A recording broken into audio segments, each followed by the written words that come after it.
Hello, everyone. Welcome to this amazing session on mindfulness and resilience in sport. In the previous session, we had spoken about how can we build resilience when it comes to organizations and teams.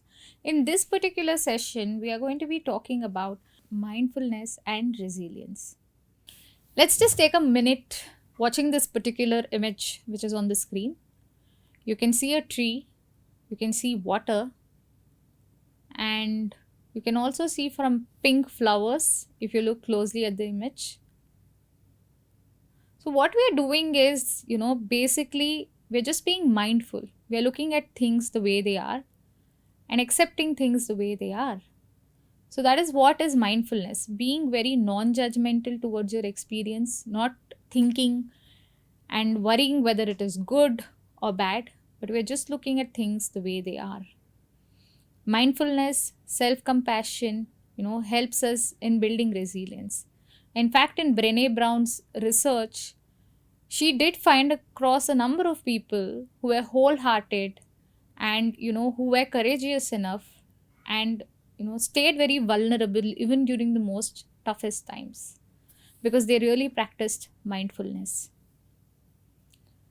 So let's look at what are these strategies for developing mindfulness. I remember having this discussion with a particular coach, and he was saying that, athletes look at hobbies also, as something where they would want to have a yardstick even for hobbies because it no longer becomes a creative expression because it becomes a yardstick for performance.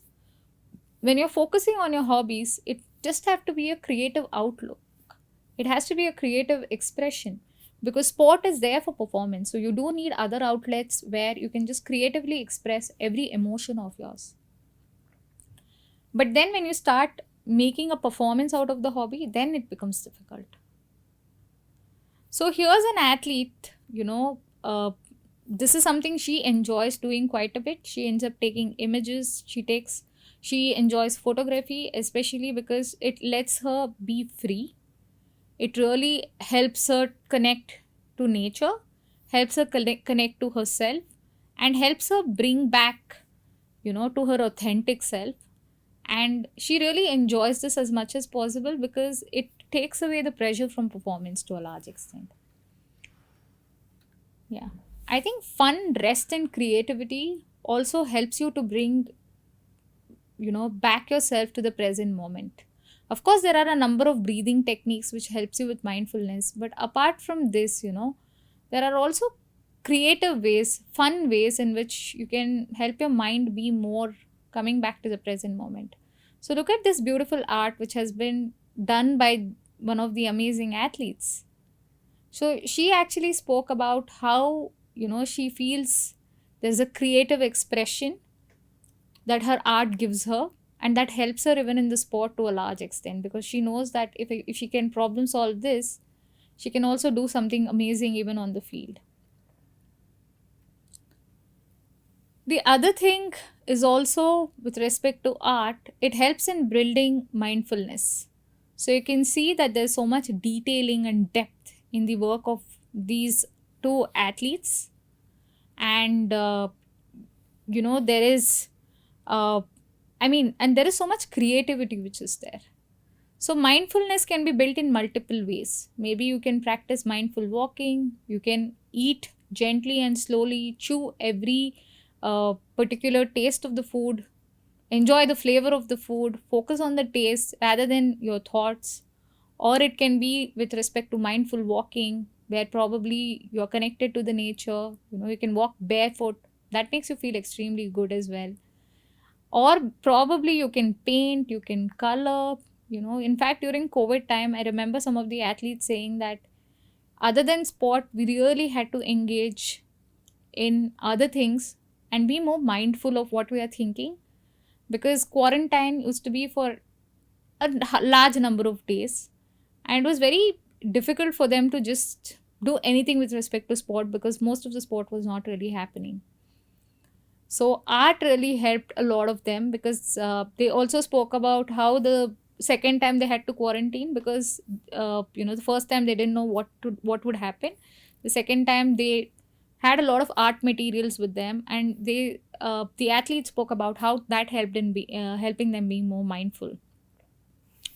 And the other thing we also do with respect to mindfulness on the field is practice your mental skills with the physical skills. So many times we basically, I mean, when I work with coaches, coaches and I, we set a target, like they have the physical sport skills the athlete practice, but apart from that they also practice something like, what, today along with your sport skill you're going to think of, letting go of your mistakes. Even if you make a mistake, you come back to the present moment.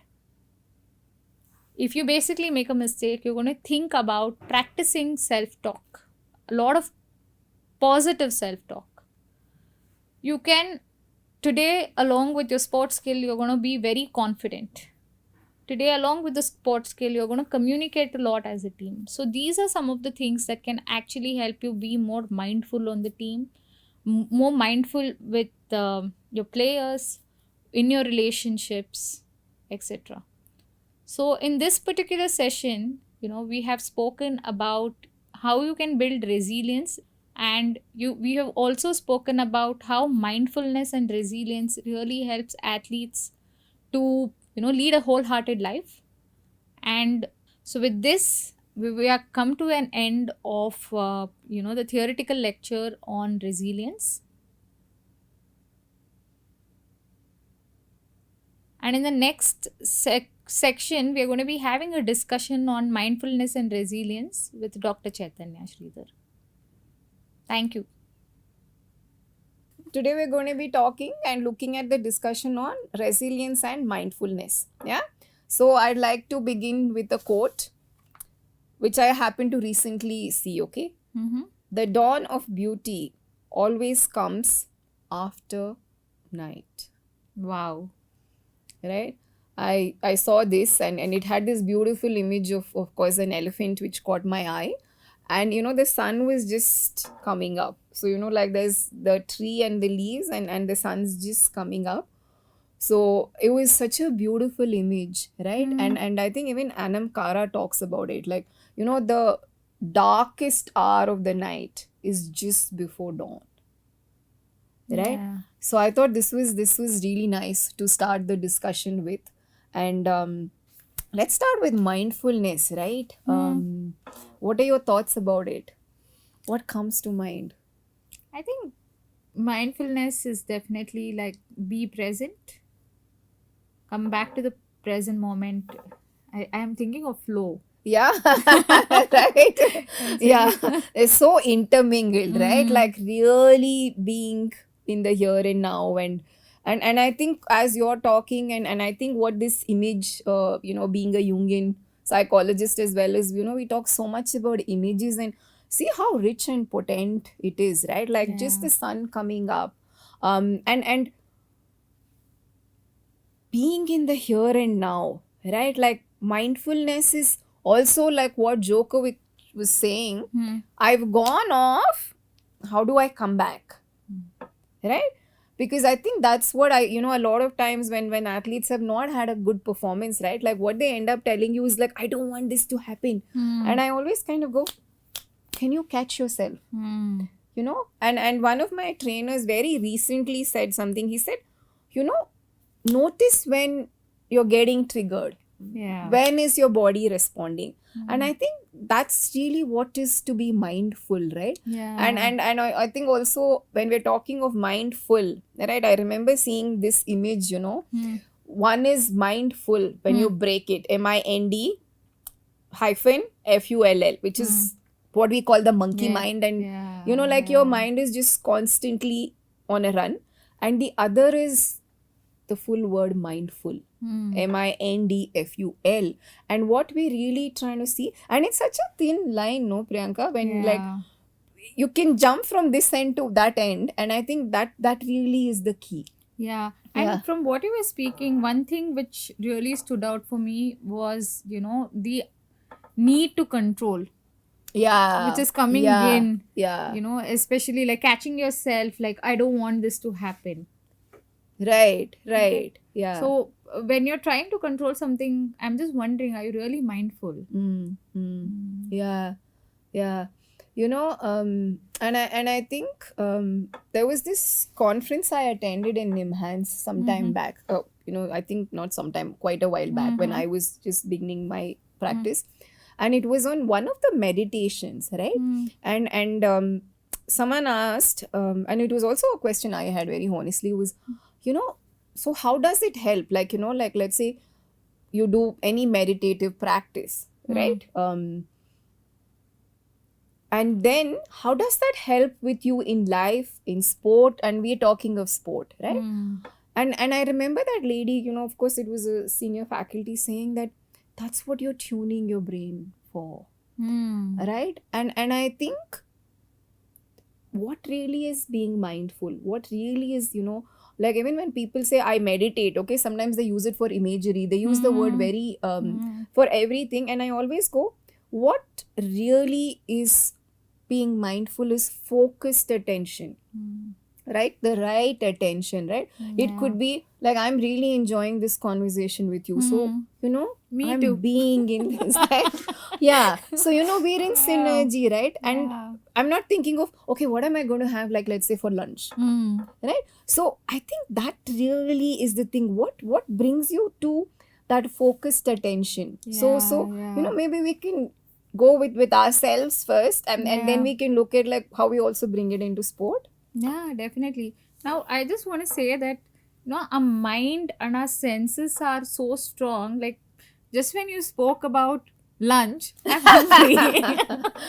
I am thinking Sorry, that was not the yeah, intention. but then I'm Yes. saying that, okay, even though I'm thinking of food, how can I come back to the present moment and focus on this Yeah. discussion? Yeah. Like, how can I focus my energy here right now? Yeah. Because I'm not really hungry. Right. It's just that it's I love what you bring in, because what Mm. you brought in, because I try to explain mirror neurons, right? Mm. Or like how you're drawn to something.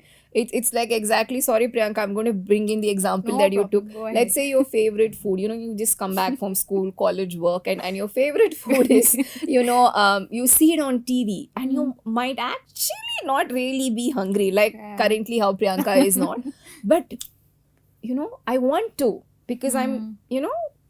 Yeah, I got a there's thought an about it. association, Yes, exactly, yes. right? And I think that's what it is, because I think we can also bring in this. So let's try this, because this was an exercise I used to do quite a bit, okay? Mm. So I want you to think about anything, Mm. and to the audience, Mm. except a white monkey. You can think about anything else, okay? But Yeah, you I'm thinking of a white monkey. yeah, so if the white monkey comes to you, try to shoo it away, Mm. okay? Like Mm. just try to take it away. Mm. So anything but a white monkey, Mm. Mm. right? So what happened, Priyanka? Talk us through what really happened. So I am able to see the monkey more clearly. That is what Yes, I can see, the image of the monkey being more vivid, very clear. right, right. Yeah. So and of course the audience must be thinking, okay, this is, what are these two psychologists actually trying to do here? Yeah. But trust me, I love what you said, because I was, this is a very good way to actually understand what happens to us, right? And I remember I was giving a talk at to it was one of the pools in Bangalore, and it was this after one of the major events, okay? So they hadn't performed so well, and I like to begin with, instead of saying, okay, be mindful, be this, to Mm. give an idea as to what is it that you were focusing. So I Mm. tried this exercise, and then Mm. I was asking people, and one of the Olympians, okay, so he said, ma'am, you just went on so much, like Mm. I was trying to think of something else, and the monkey was swimming with me. Right? And that's the Yeah. power. I on purpose went on saying you can think of anything but a Mm. white monkey. So Mm. what was my emphasis on? Yeah. Right? So this is where now we come to, and then we shift. So the exercise is basically to recognize, what do I want, and then what am I focusing on? I Yeah. did not want Priyanka to think about a white monkey, but I kept emphasizing. Yeah. So I'm that still thinking of a white monkey. right, and Yeah. now we bring it back, right? Mm. So see, she shifted from food to Mm. white monkey, Yeah. and then Yeah. as we move Yeah. on, the discussion shifts, and that's what it is to become mindful, to become aware. And what so what helps you, Priyanka? So what are the things that really helps you, be it, let's, you can call it being mindful, or we can even call it like focused attention. Yeah. So I think for me, what really helps is just thinking about what is important for me right now. Like for me, it's not the white monkey which is important or the food which is important, but for me Right. right now, the discussion is more important. Exactly. Conversation with you Yeah. is important. Yeah. So I think about that, and that helps me, focus my attention on, okay, what is actually The need of the hour. yeah, Right. and where should my energy be focused. Brilliant. So that is all I do. Exactly. And I think that's a wonderful way, especially when, you're in crux, you're in a match, your mind goes off, you come back, or maybe, you could not save that four, or you don't start off, but like, okay, that's how do I come back? And also using probably some body cues, right? Yeah. And then the other thing that we need to look at is how do I, connect again, a little bit to flow and start centering myself, right? Like, so doing it also outside my sport, right? Like, for example, I know for me it's nature, so I get up in the morning and I connect to, there's this beautiful tree, and then of course I have my dogs. So that really holds. Yeah. So for each individual, what is it that holds for that particular person? And you've zoomed out of everything else and just zoomed into this, right? Yeah. What is coming to my mind as we are talking about this? My niece is coming to my Wow. mind. Yeah. She's just a year and a half, but she's so in tune with what she's feeling. Yeah. Every time she has to climb the stairs, she says, Bhaya, which means I'm scared. Right. But every time I tell her that, okay, just breathe, calm down, she's actually able to go out and do it. Yeah, that's so beautiful. Yes. Yes. I think children and animals, right? There's so much in the now. Yeah.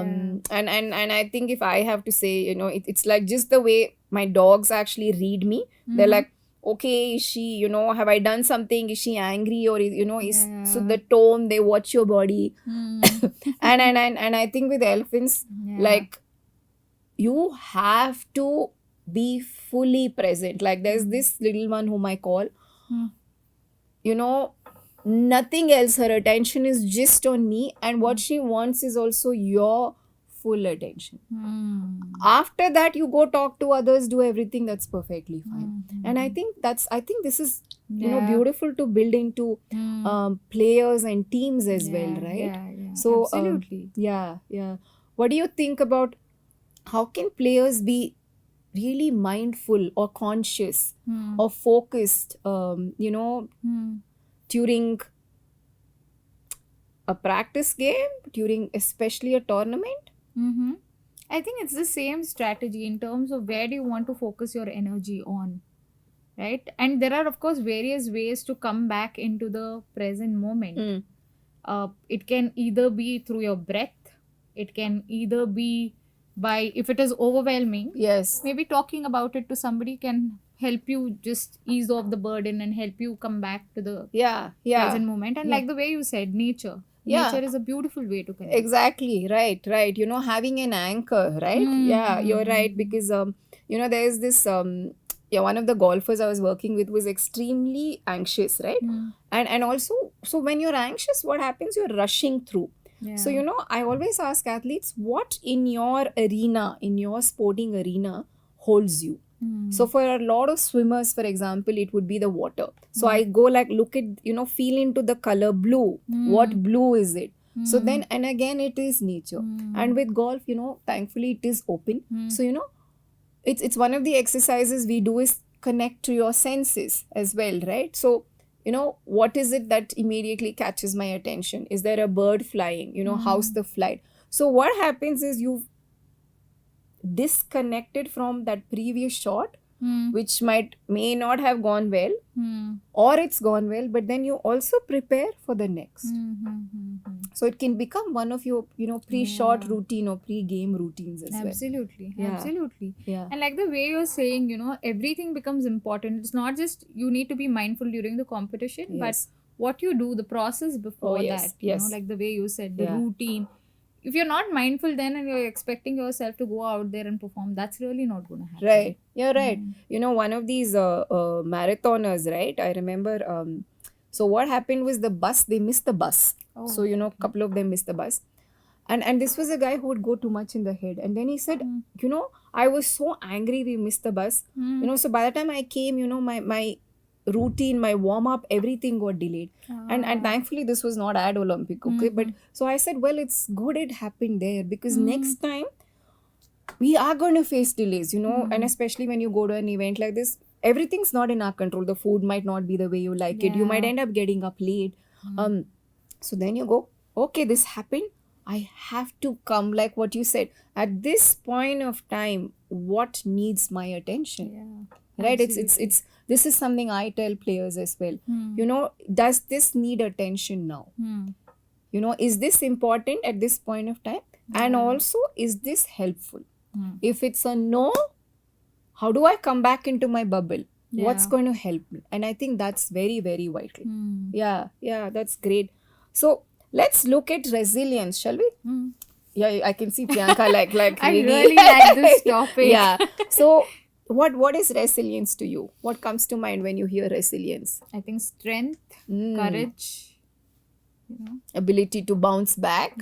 Yeah, absolutely. Yeah. Do you have and your the quote that you started with, yes. Yeah, that was a beautiful one, that right? comes to my mind. Yeah. And is there any player coming to mind immediately? I think I'm thinking of injuries. I'm also yes. thinking of probably, success. Sometimes I'm also thinking like of failures. Every single thing requires resilience. To be successful, you need resilience. To be, if you are in the slump, you need resilience to bounce back. Yeah.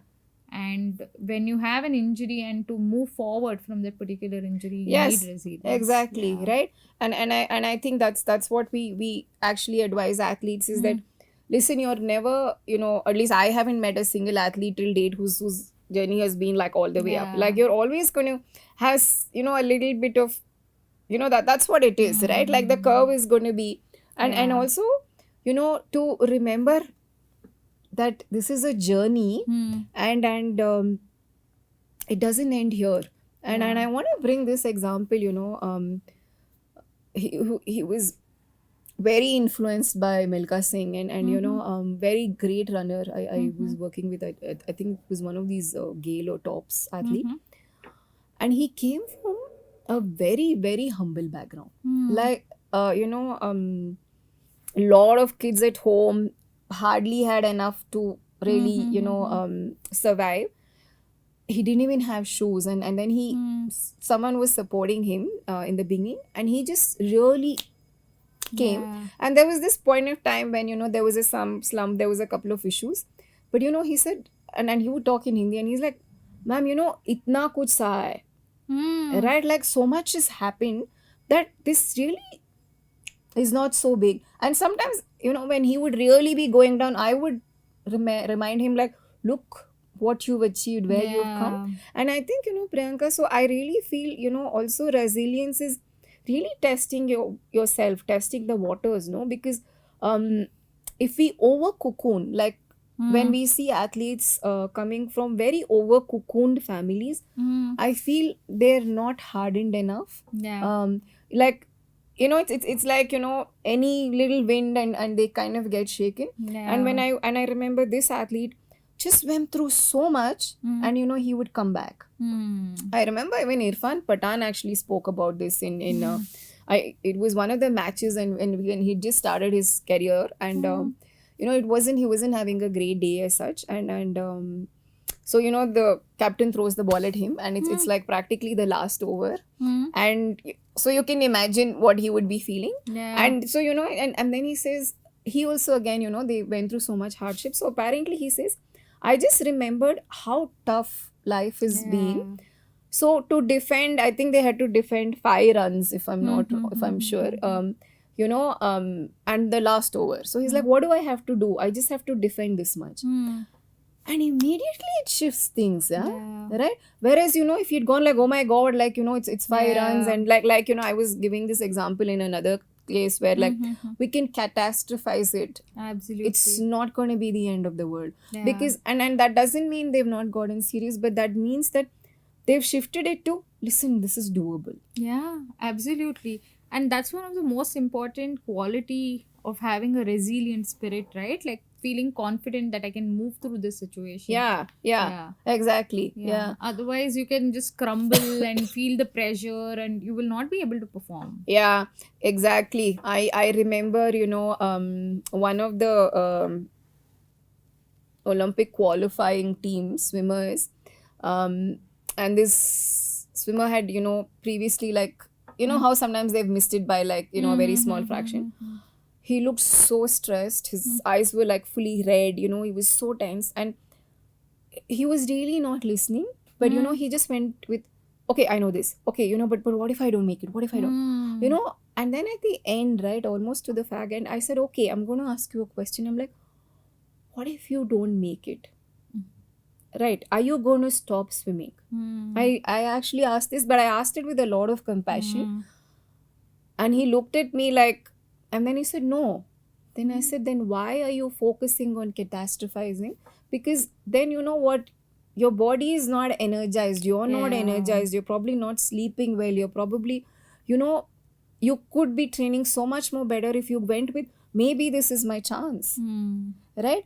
And I think really that's what it is, no? Mm. To like go like what Bindra did, right? Like Mm. the first time he didn't, we keep coming Mm. back to Abhinav Bindra because I feel he led the way to what do I want my story to be, Yeah. right? I really feel that, Absolutely. I think we all end up thinking only about the end result, but resilience is a process, yes, right? yes, yeah, Yeah. process, and I think hope is a very Mm. essential ingredient in Yeah. it. Yeah, it's there's this Viktor Franklin, right? Like Mm. he was with the what's that called? He was in the concentration camp, Mm. and he's written this book, and he says, people who get through and people who don't become sour, because you're seeing Yeah. life, death, torture, is the one who holds hope. And also, how do you live through the day, not dragging it, but making the best with play, with fun, Yeah. using your creativity and imagination. And Mm-hmm. I think I think it's like he also talks about, like, someone who falls in love in the camp, and how that became an essential holding. So I feel like that's what we do as psychologists, right? Like, Yeah. because when your athlete or the team is not able to hold, we bring that in, no? Yeah, absolutely. I think hope really gives some purpose to life. It really makes you feel so joyful. Even during the most difficult period, you know that there is light.